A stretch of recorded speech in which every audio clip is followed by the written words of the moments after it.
Hello everyone, in today's video I'm going to be talking about spellbook and why I've started to recently spam it in my Grandmaster Challenger ELO games. Basically the whole idea around spellbook is to cover what grasp can't. So in lane, when you aren't going to be hitting your opponent all that much, like if you're into a Jace or Kennen, like visualize if you're going to be hitting them a whole lot, and if not, then I strongly suggest you take spellbook. Here's why.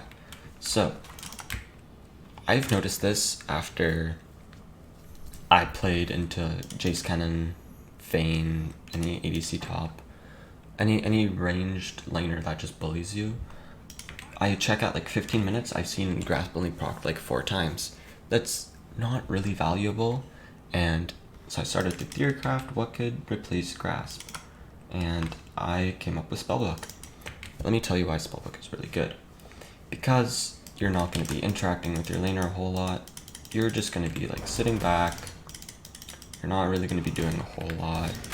You're pretty much just going to be farming, soaking XP until minute 6. And that's when minute 6 is usually when you get your first swap. And then a bit before that is when you get level 6.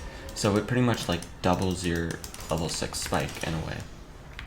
So, before I start explaining like swaps and stuff, I take spellbook, magical footwear, biscuit delivery for mana and more sustain, cosmic insight, demolish, and then second wind. Because you are in a bullying matchup, you're not really going to be like able to freely scale. So I like to take second wind, biscuit delivery for all their poke, and then you can go whatever starting you want. So first swap, minute 6. Yes, minute 6. So why is minute 6? Why is your first swap so important? Your first swap is very important because this is like your hardest spike in the entire game.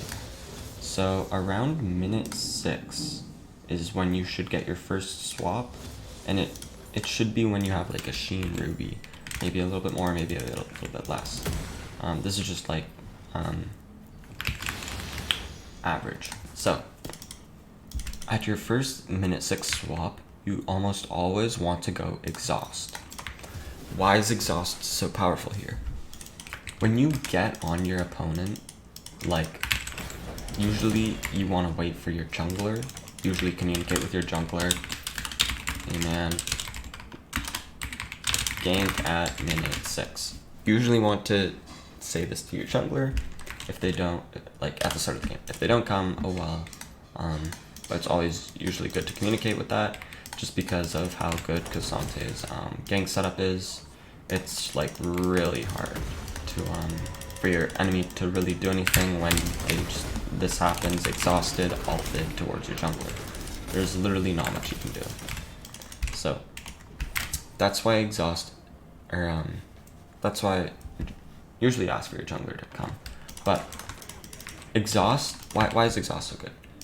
Exhaust is really good because it lowers their damage, and it also lowers their movement speed, which is really important. Because at minute 6, one of Casante's weaknesses is he has to get on the enemy, and then he has to like ult them back and then chase them down pretty much.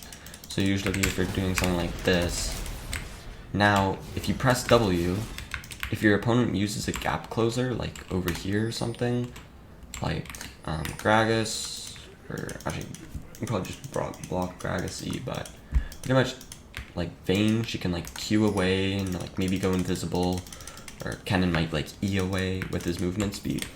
You can exhaust them and it becomes really hard for them to do anything. And if they turn, you'll pretty much take like no damage, pretty much. So that's why exhaust is really good for swap. And then for your second swap, usually around 11 minutes, you want to take barrier. Now around this time, you should have your mythic.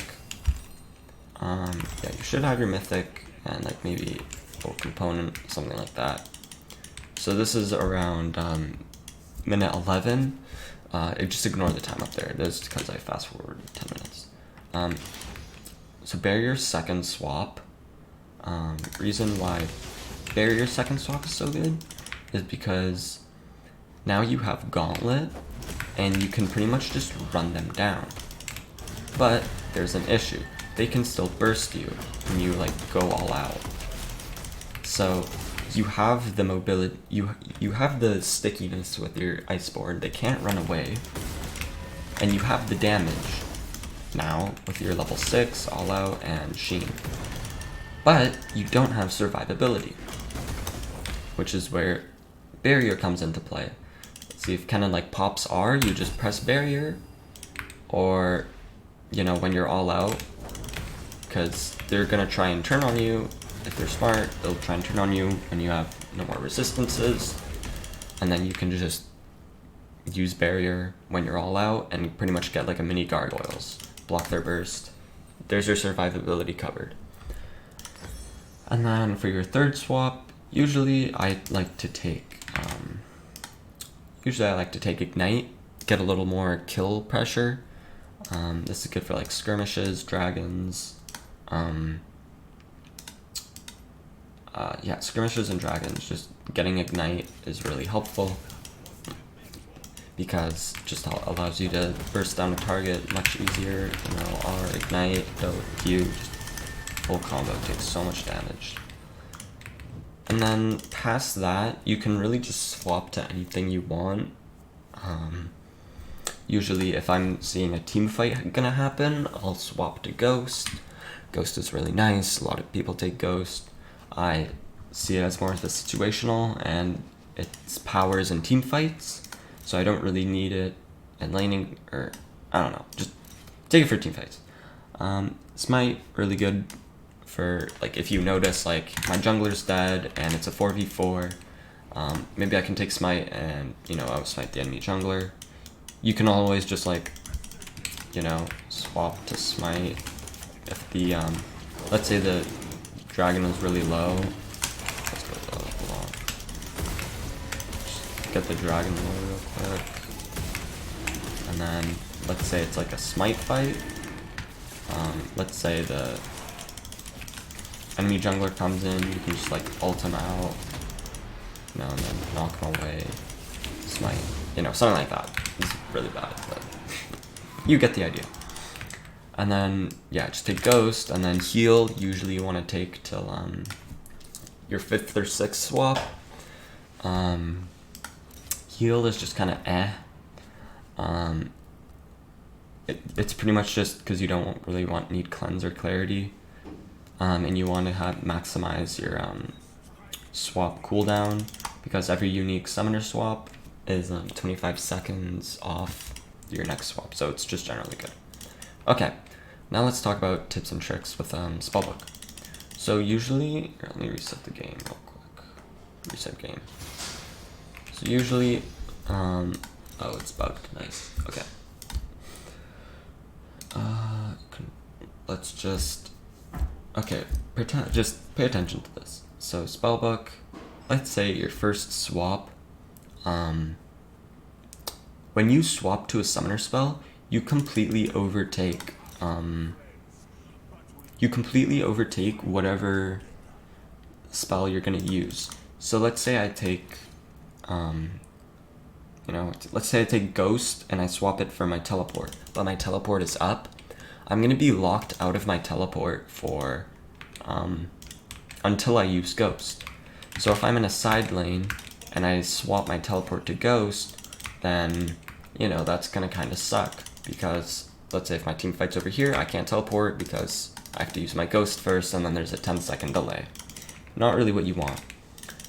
And you really want to utilize, so yeah, just don't do that. And also you want to utilize like the fact spellbook covers your cooldowns. So if let's say it's like level 5, right? You're level 5, and you know, you just backed for your Sheen Ruby or something like that. It's really good to TP back to lane. Let's say it's still like minute 5:30. I haven't gotten my first swap yet. And then let me fast forward, and then let's say it's like minute 6 now. Now you can swap to exhaust. Boom, instantly refreshes your teleport, and you have a new summoner up. This is like the prime optimal time to use it.